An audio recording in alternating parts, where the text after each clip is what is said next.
Happy Monday, everybody, and happy 4th of July to all of our American listeners down south. A belated happy Canada Day to all of our fans up north. And welcome back inside the Locked On Fantasy Hockey Podcast Lab with Mr. Steele Roden and your boy Big Flip Livingstone.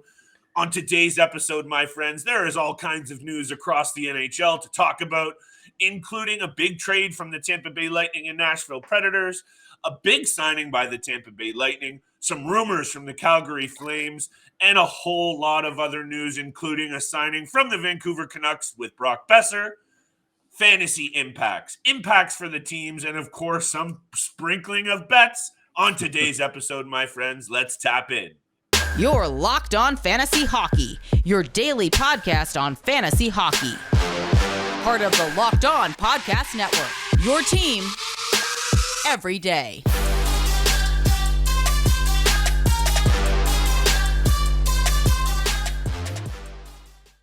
Thank you for being here, everybody, and welcome back to the Locked On Fantasy Hockey Podcast with Mr. Steele Roden and your boy Big Flip Livingstone. Thank you for tuning in and making us your first listen every single day. Today's episode is brought to you by BetOnline. BetOnline.net has you covered this season with more props, odds, and lines than ever before. BetOnline, where the game starts.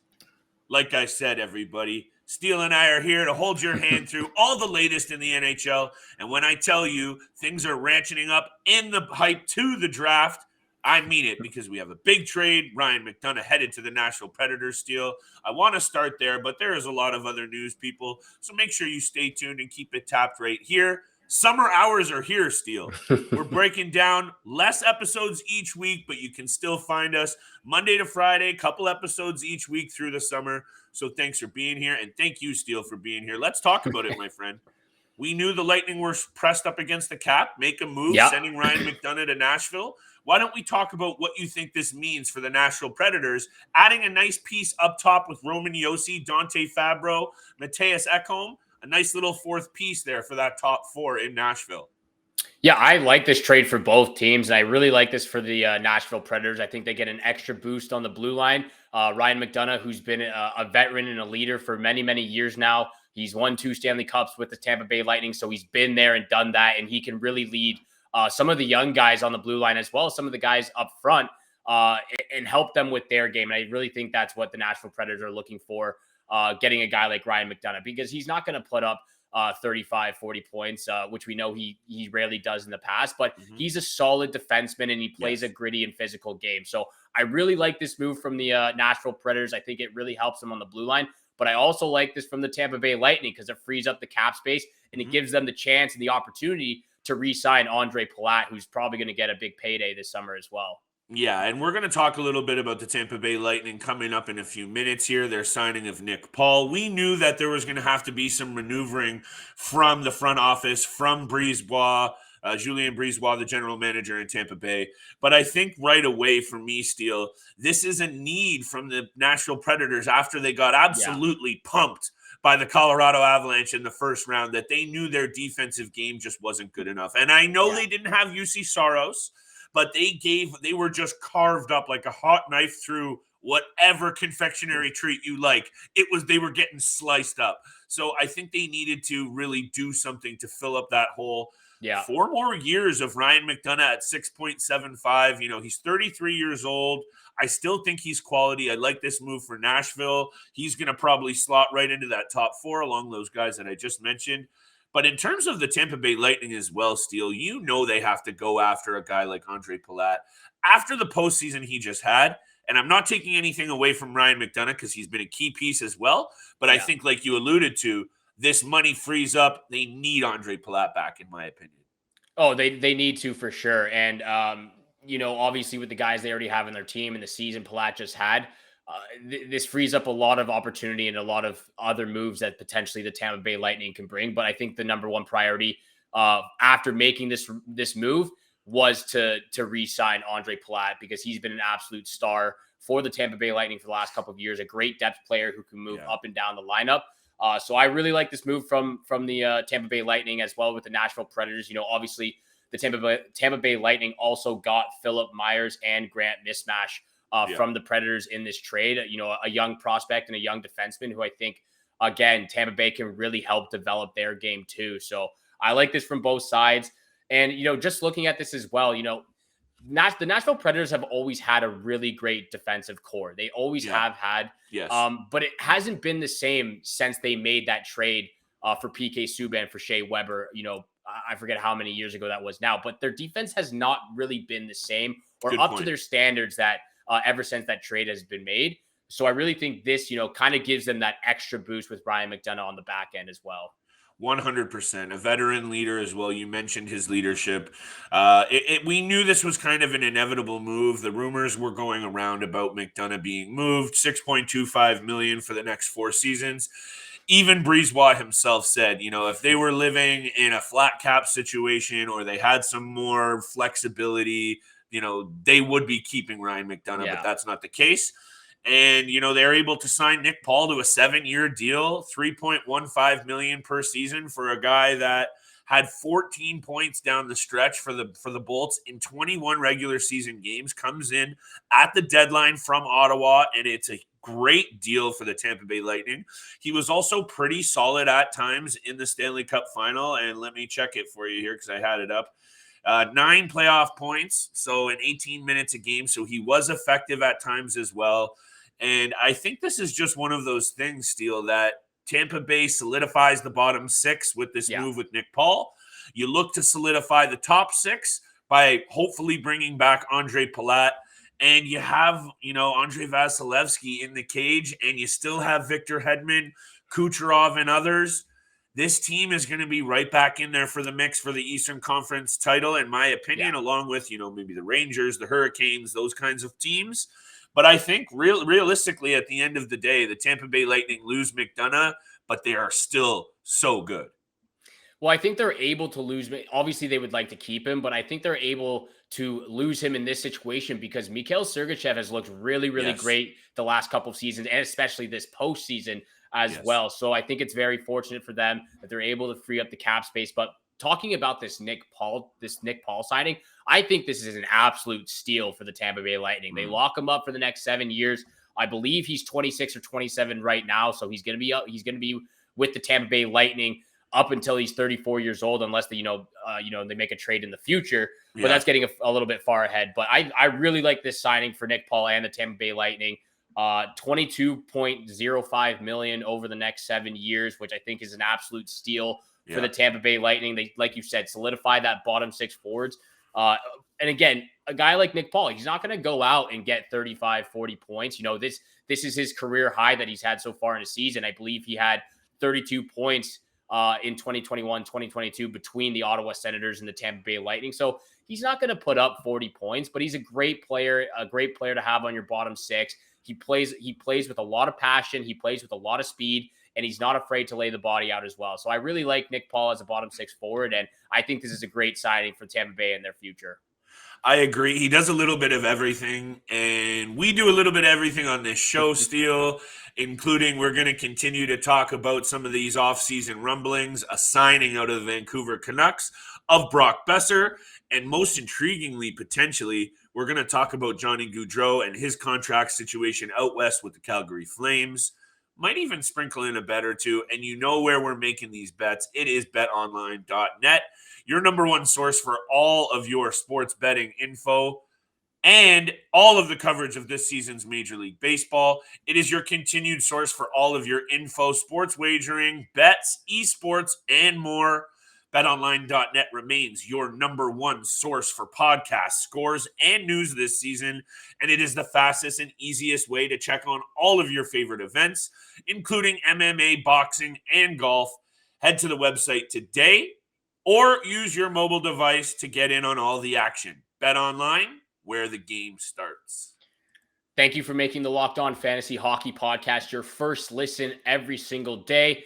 Everyone out there, the NHL draft is right around the corner, and our team of local hosts and draft experts are breaking it down with insight and analysis for every first round pick. So make sure you subscribe to your favorite Locked On Fantasy Hockey Podcast and your favorite Locked On podcast on YouTube for all the latest breakdowns on the NHL draft and many, many more. So thank you so much for tuning in for today's episode with Flip and I.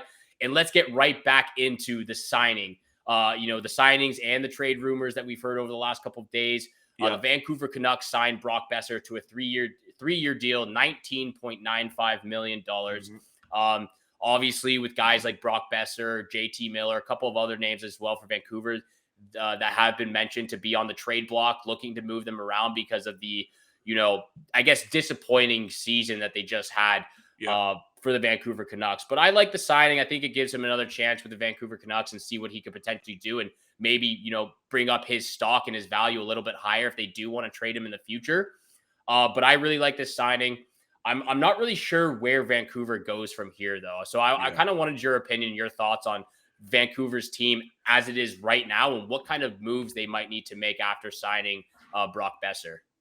I think the issue for this Vancouver Canucks team, very obviously for me right off the bat, is just a lack of depth in the bottom six. Because the top six for me, Elias Pettersson, Brock Boeser, JT Miller, even guys like Connor Garland off a decent season. There are some pieces there up front, Steele, but I agree, a bit of a lackluster season. There was times where Elias Pettersson wasn't good enough last year. We expected him to take a big step forward.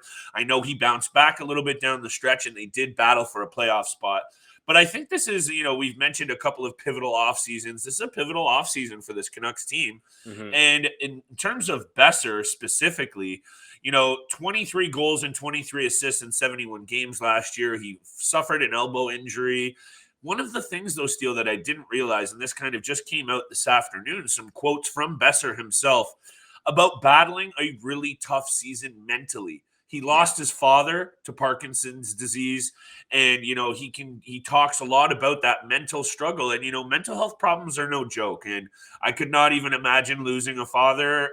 That's obviously something that's very difficult to deal with. So I think there was a lot going on for Boeser last year. Yeah. And I think, you and I are going to start talking about the draft quite a bit for our fantasy drafts.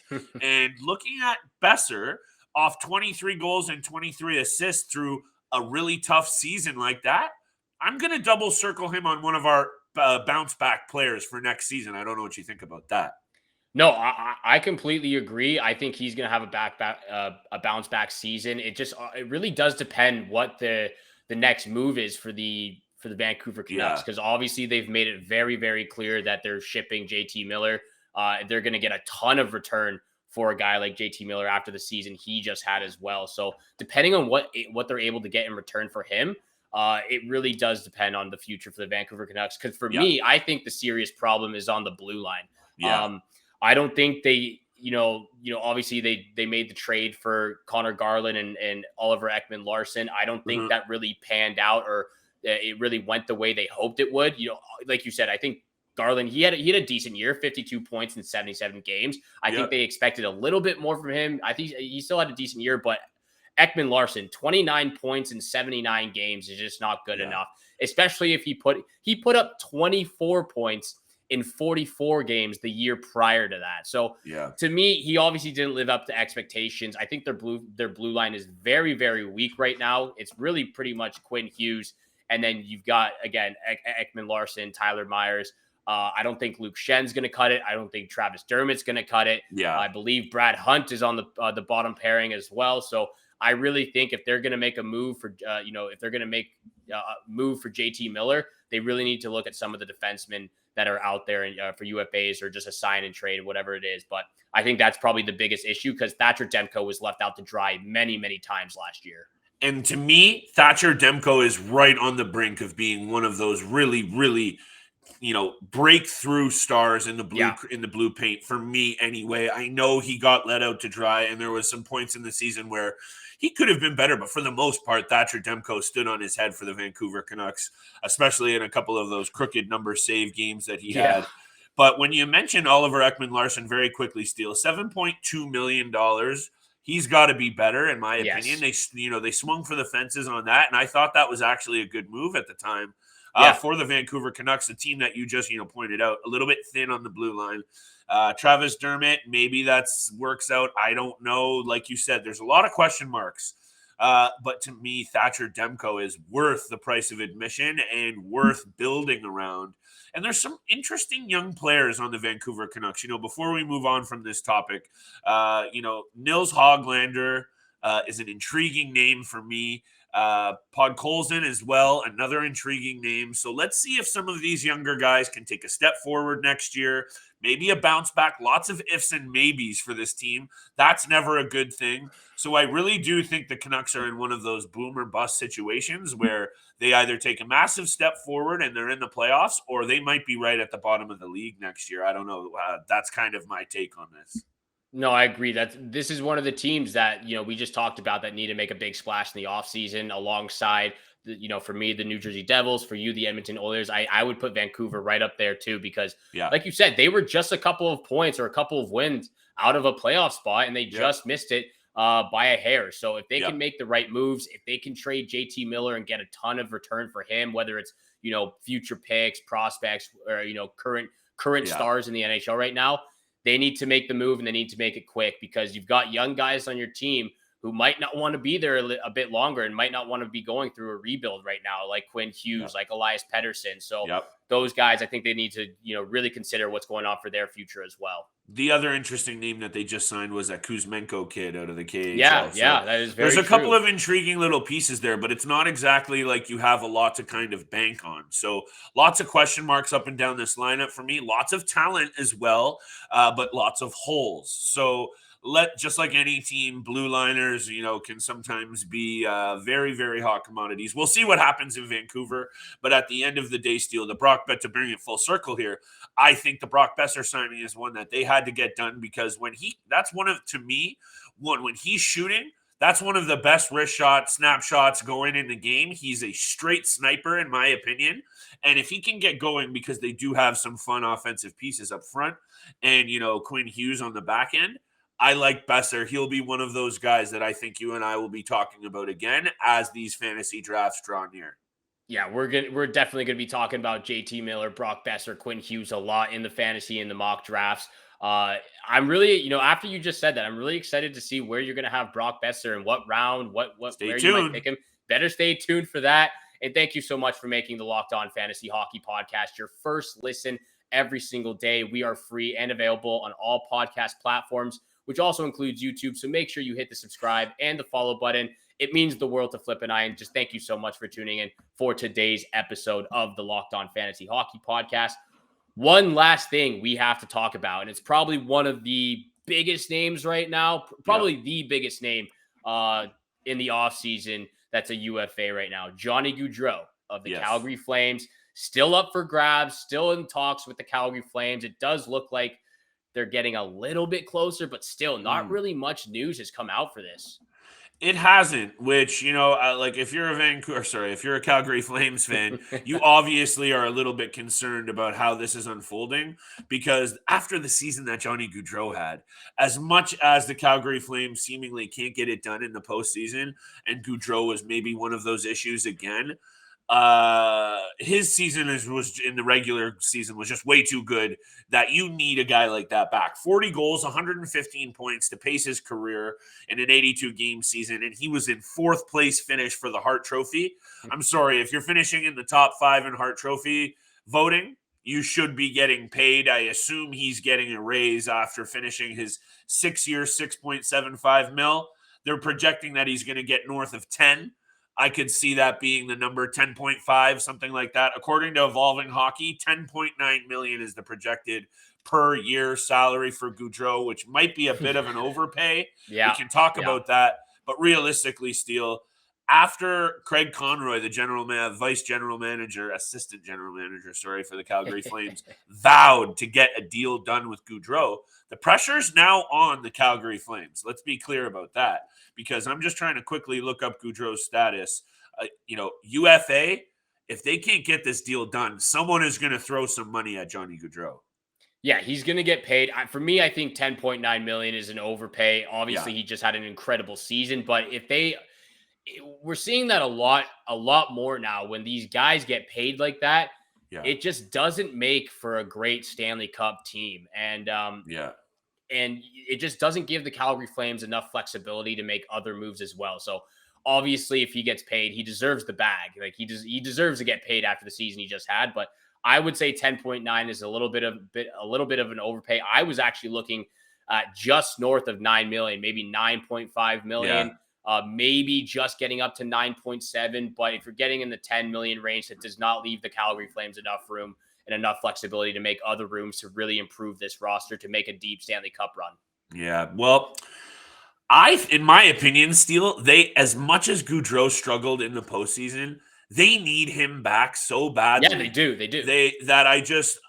This is what I'm saying. Like the ball's in his court, like he's got all of the leverage here, in my opinion, because as much as those postseason performances have left a lot to be desired on the overall standpoint of what I think of Johnny Gaudreau as a hockey player, last year when he was going, he was one of the best, if not the best, pure goal scorers and playmakers in the game.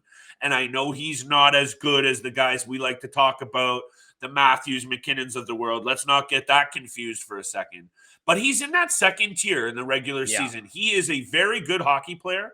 And when I look at this cap-friendly list of some of these projected cap spaces for next season, and I know some of these numbers fluctuate and they will continue to change, but when I look at a team like the Carolina Hurricanes with a projected space of $19 million, I don't know, but he would fit right in those top six alongside Sebastian Aho, Teravainen. He's a very Carolina-esque player, in my opinion. This is a take right out of left field. There is nothing to back it up other than the numbers.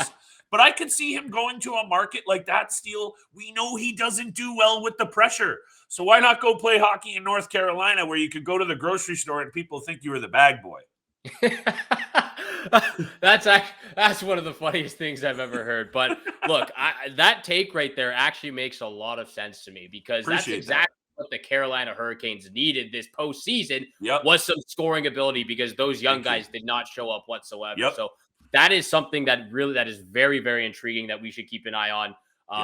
Maybe get some other teams that he could potentially be a great fit for, teams that have the cap space. But the Carolina Hurricanes definitely could have used a Johnny Gaudreau in the postseason.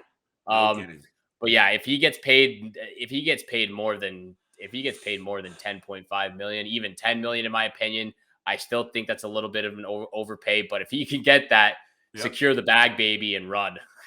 Hey, this day and age, Steele, you never know. Some of these teams that do have a little bit more pocket over others, they see those regular season numbers and they're just trying to even get in the playoffs. So they might not even be as concerned about that.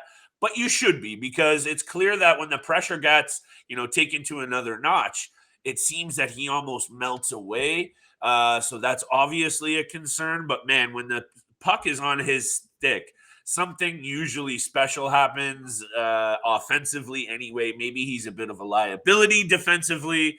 We'll see how that breaks down, and we will see all the rest of this news unfold, lead up to the draft, lead up to our fantasy draft, Steele. There's all kinds of content coming. And I'm just hyped up to break it all down because I think also what we'll be doing this season is Steele and I will be going head-to-head in our fantasy leagues. We'll be breaking down how we do every week, some of the trades we're making, how we're doing, and, of course, a bunch of big-time bets, baby. So keep it locked right here, and don't forget to subscribe. Come on. Yeah, you can't forget to subscribe to the Locked On Fantasy Hockey Podcast. This is where all the fantasy content is coming from. Thank you so much for making it your first listen every single day. But for your second listen, you have to check out Locked On NHL. Locked On experts give you a daily 30-minute podcast on all things NHL all year long. Stay up to date on every content in the hockey world. Locked On NHL, your daily 30-minute podcast. It's free and available wherever you get your podcasts, just like this one right here. So please hit the subscribe, hit the follow button. Once you do, you'll get all the latest episodes Monday through Friday, 7 o'clock in the morning Eastern time. You don't want to miss out on all the content coming this summer. Thank you so much for tuning in for today's episode with Flip and I. Have a great day. Good luck with all your bets out there, and we shall see you back here again tomorrow.